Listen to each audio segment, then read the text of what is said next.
So last week's episode was the first episode of Series 9 that I was disappointed in. Did the second half of this two-parter redeem it?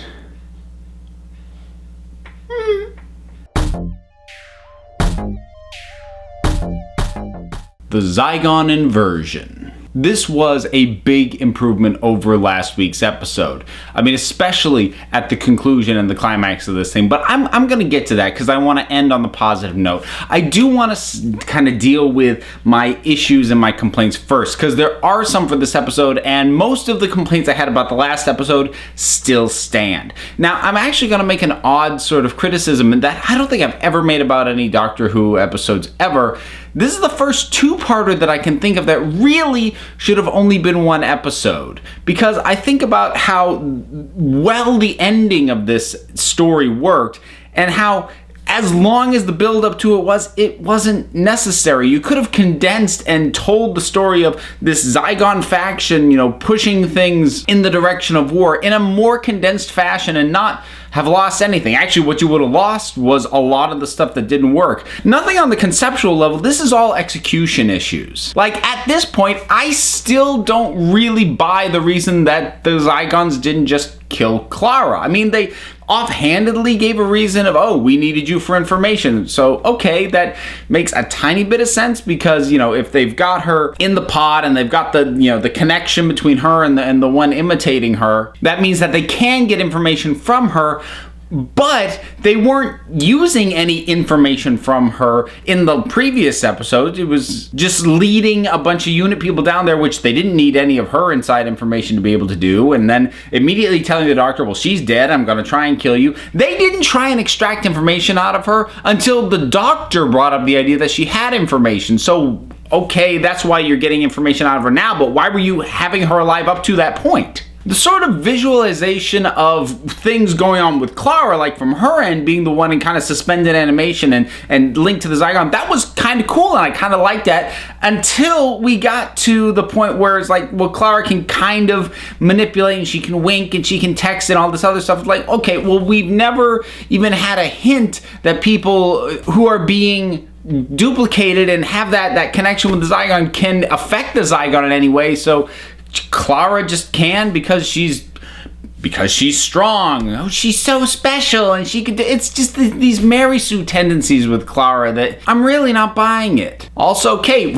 First of all, I called very early on. Was like, well, that's not the Zygon impersonating her. That's her, and that was an easy call. But their explanation for how she got out of this, she shot the Zygon.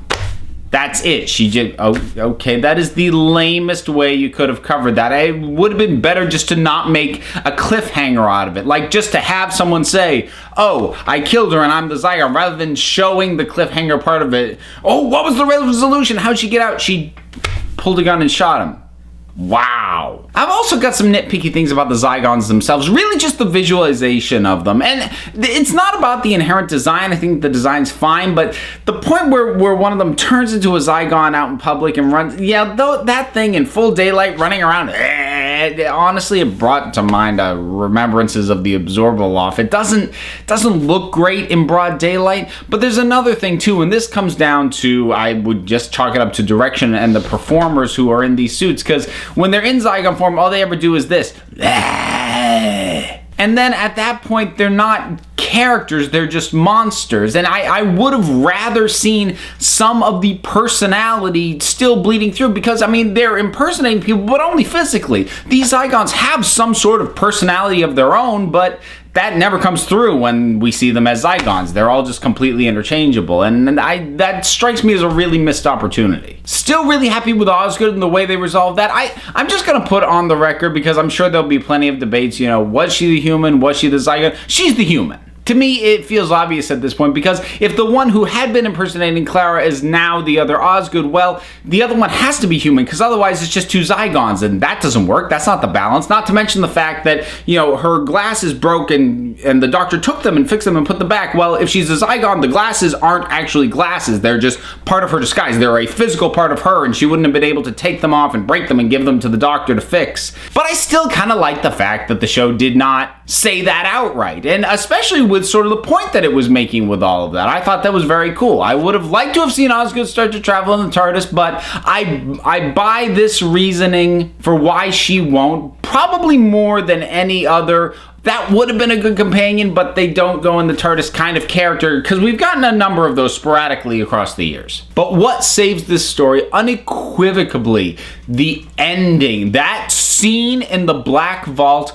honestly, is one of my new all-time favorite Doctor Who scenes. Capaldi is brilliant in that scene. It's my favorite thing I've seen him do. Just everything about his performance, just talking to the Zygon and to Kate, and the pain that you see in his performance as he's recounting, and you can see it in his face, remembering the things that he's done, that he's trying to stop them from doing something that is just as bad. And it's even better in the greater context of Doctor Who, because how many times did we see the Doctor, Tennant's Doctor especially, did this a lot, where he would be in a situation with whoever the villains were of the situation saying, you don't have to do this, just stop, and I won't do anything, I'll let you go, or whatever, just don't do this. And they never listen. They just do the thing, and then he has to destroy them. And to have it work, because it never works. Finally, it works, and it's wonderful, and it's glorious, and it absolutely saves this episode.